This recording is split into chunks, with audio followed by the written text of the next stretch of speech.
Hello again, gamers, and welcome to another one of my Final Fantasy XIV PvP ability guides. Today, I'm bringing you one of my favorite classes in the entirety of PvP itself, the melee DPS class, Monk. Monk is a very interesting class in Dawn Trial compared to its Endwalker version.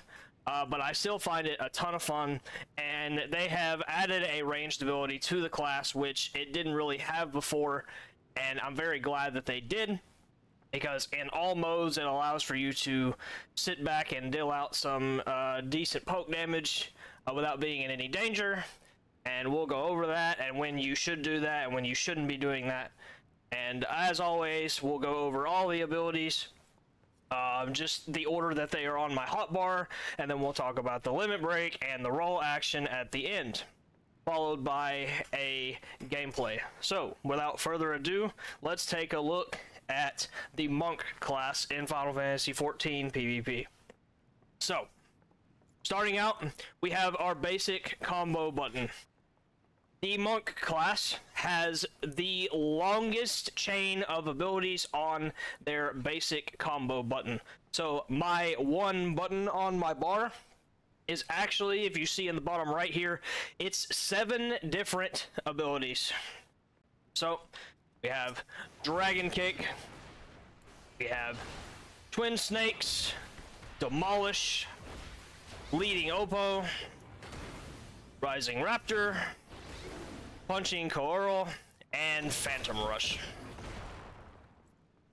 Phantom Rush is obviously your hardest hitting ability because it is at the end of your chain. The potencies for all 7 of these buttons recently got buffed. So we have 5500, 6k, 6500, 7k, 7500, 8k, and then the last button, Phantom Rush, is 12k, not only to the person you're targeting, but to everyone around them as well.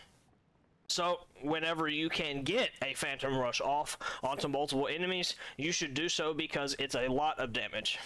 And thanks to ability number 2, it's even more damage because on our button number 2 here, we have Rising Phoenix, which is a 4k potency in an area of effect. It grants a buff called Fire Resonance and another buff called Fire's Rumination.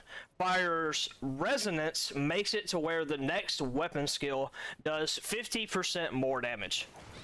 So if I come to Twin Snakes in my basic combo and I use Rising Phoenix, my Twin Snakes will hit for 9k instead of 6k.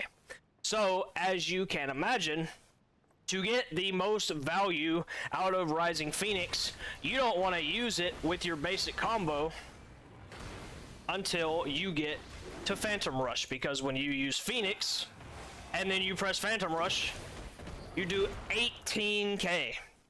That is more than a recuperate charge in Crystalline Conflict. It is a ton of damage. And remember, it's an area of effect too, so you are hitting several people for 18,000 damage, plus any buffs you may have on.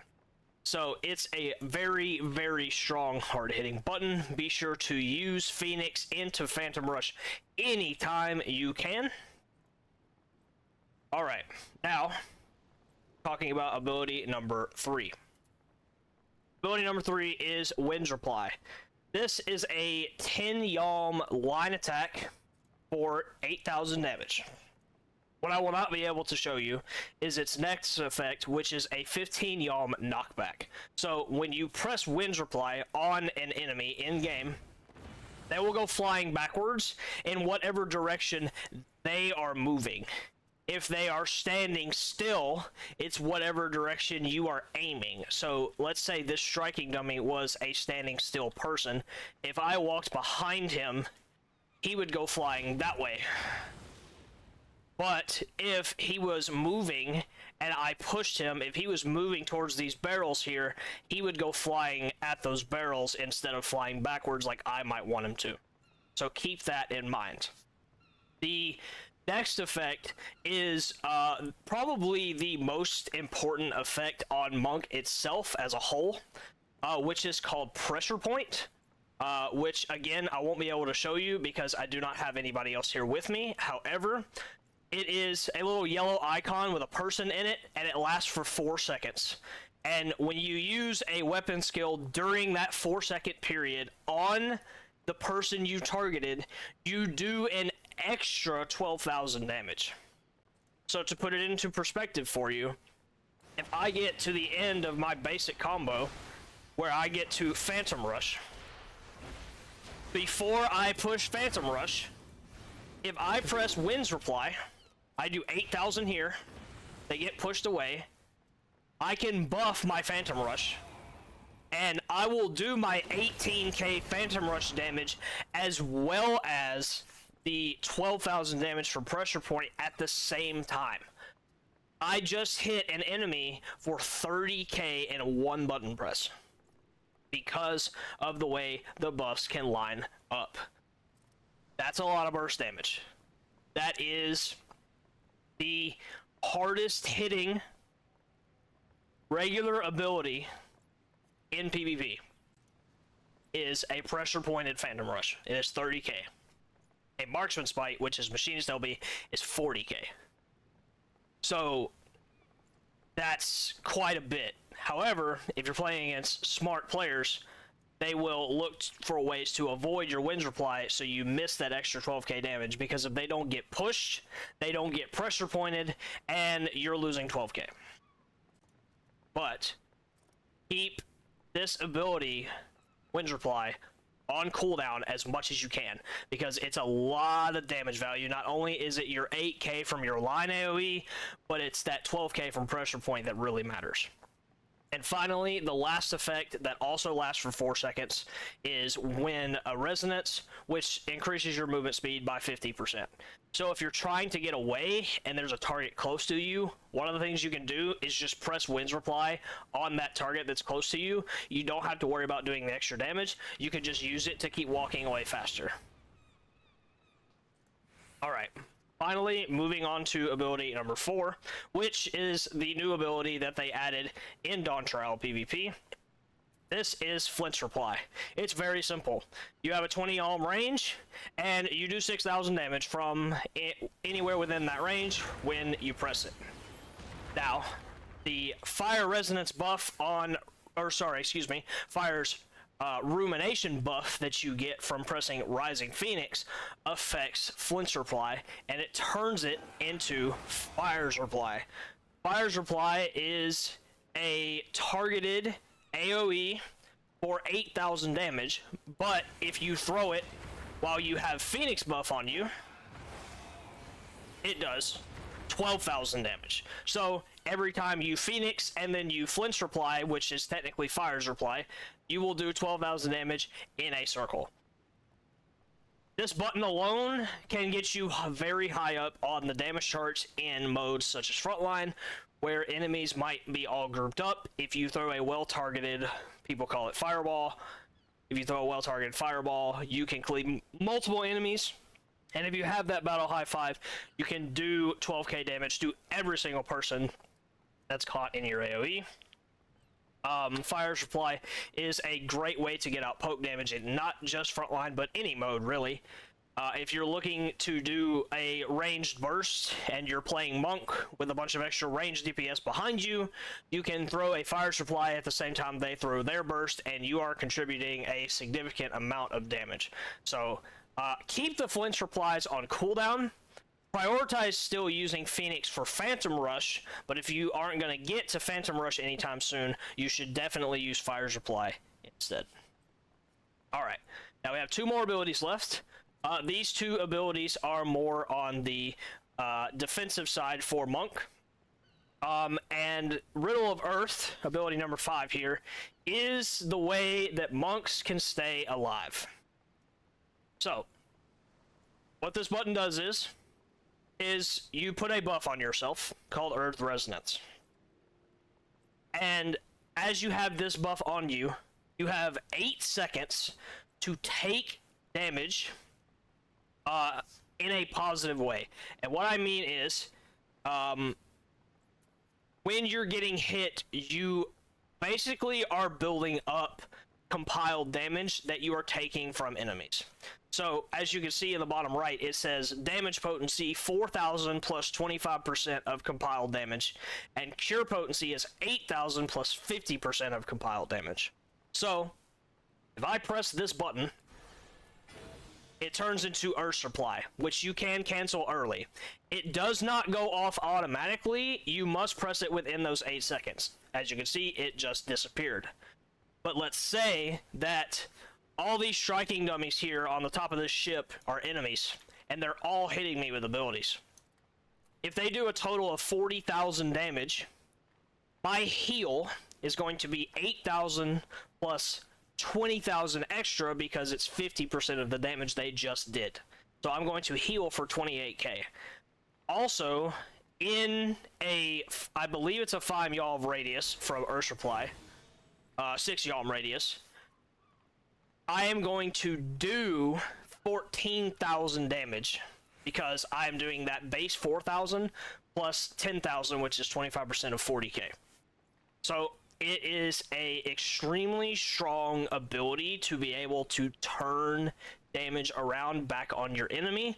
The only problem is that you have to be next to them whenever you press it. So if I cancel it early, obviously it's just going to do the 4,000 because I can't take any damage from striking enemies. But if I did, you can imagine how much potential you have to basically one-tap your enemy if they don't kill you in time, and you get your Earth Supply off. A kill condition for Monk players, especially in CC, if enemies know what Monk does, when this ability, Riddle of Earth, when Riddle of Earth is on cooldown, Monks can die very easily because they have no form of defense other than ability number 6, which I'm about to get to. But Riddle of Earth on cooldown is a kill condition for Monks. So if you don't have Riddle of Earth, you're playing against a smart team, be careful because they can turn on you at any point and you can die very fast. Moving on to the last regular ability, ability number 6 is Thunderclap. Thunderclap is your best friend. It is a gap closer to both enemies and friendlies. And it gives you a shield for 8,000 when you target an enemy, but if you target an ally, it gives them the shield instead. So, I'm standing all the way over here, and I don't have any ranged abilities, and I want to get in range for my basic combo. I can just target the striking dummy, Thunderclap, boom. As you can see up here in the top left where my health bar is, I have this little shield, and that shield is 8,000 damage. So when you have a full Thunderclap on, you have 71,000 health, which is a lot. Keep in mind that your Riddle of Earth is not affected by shields.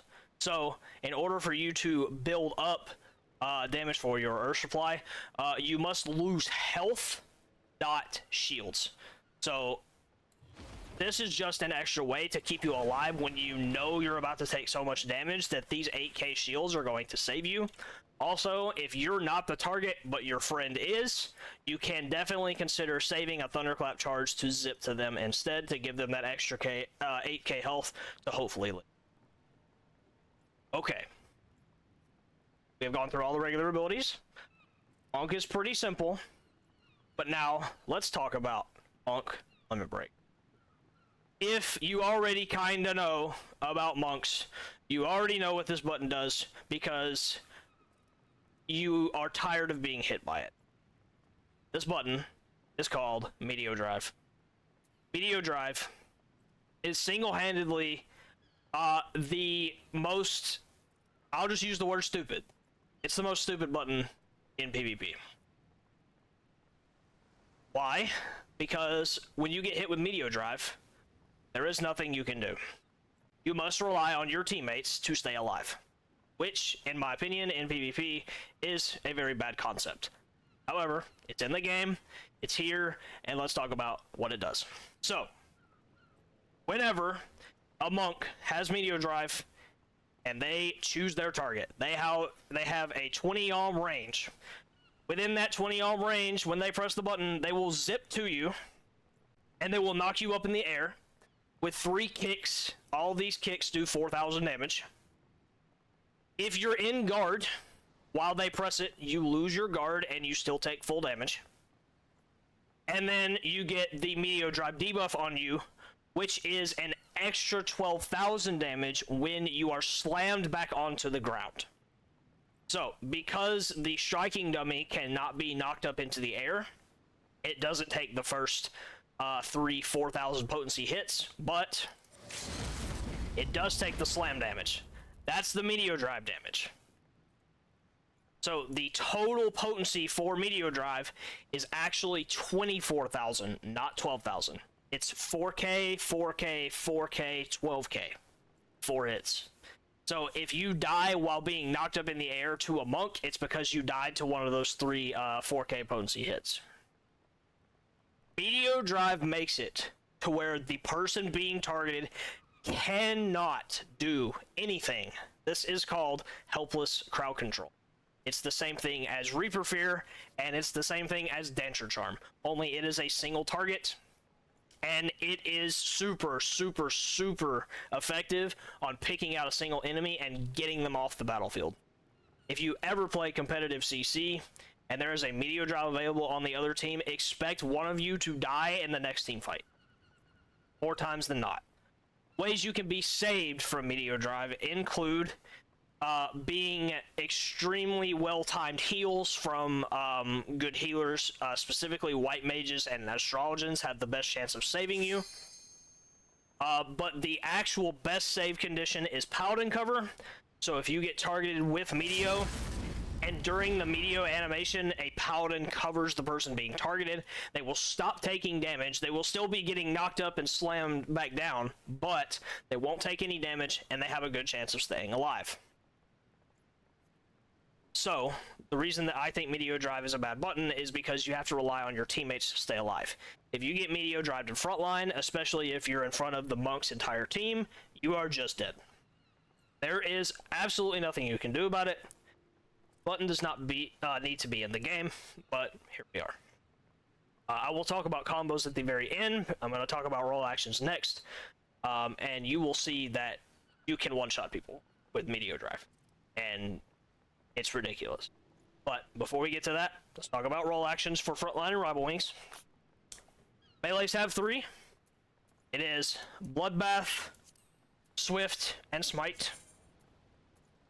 If you are not running Smite on Monk, then clearly you don't want to kill people. Bloodbath is nice because it got the free 10% damage amp effect to it. However, Smite is a very, very easy kill confirm onto enemies in Frontline. Very, very easy.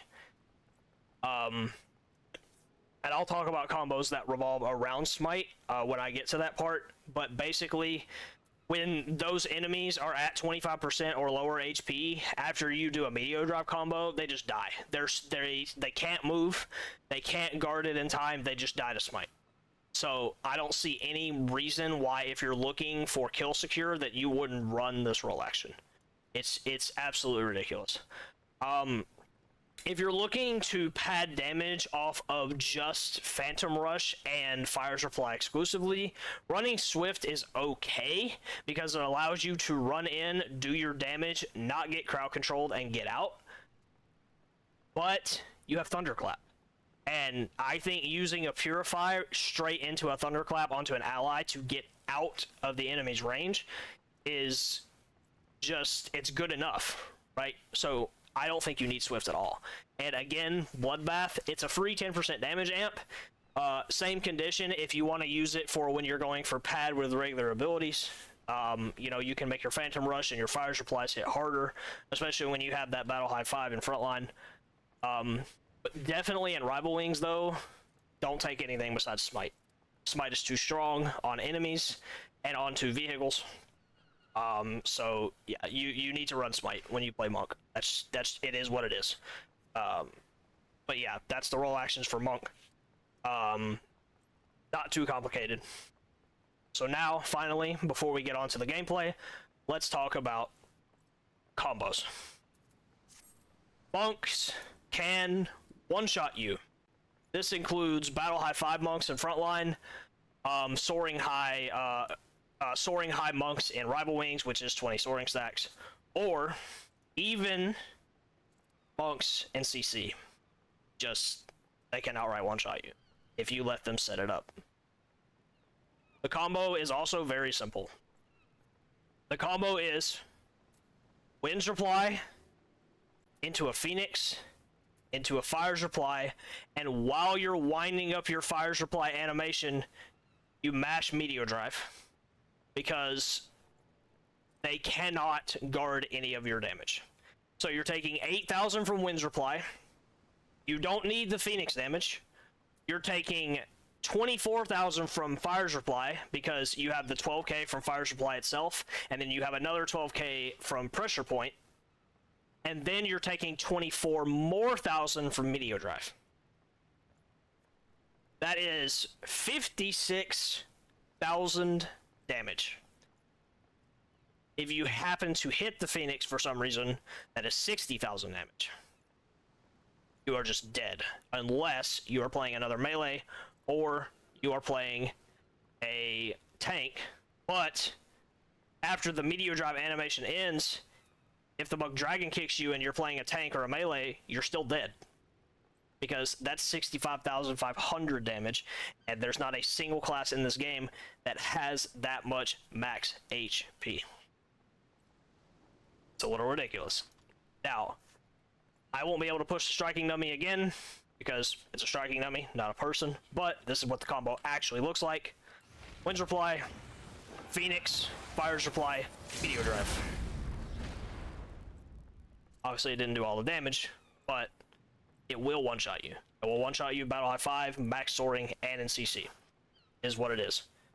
The way you prevent the one-shot is you either use a Purify to avoid the push, or you put mitigation on yourself before the monk can cast their Meteor Drive. Because once they press Meteor Drive, you can't move. So, for example, if you're playing Black Mage, and you put a Lethargy on the monk after they push you, or you put Wreath of Ice, or Burst, or a combination of the three, you're not gonna die. You're gonna live because of your mitigations. Again, while you're getting Meteor Drived, you must rely on heals and or Paladin cover if you have it. If you don't have it, good luck, you're probably dead. And guess what? In Frontline and Rival Wings, there's an added effect to it. You don't even need the push. All you have to do in Frontline and Rival Wings is Phoenix, throw a Fireball, press Meteor Drive, smite them when they come down from Meteor Drive. They're dead.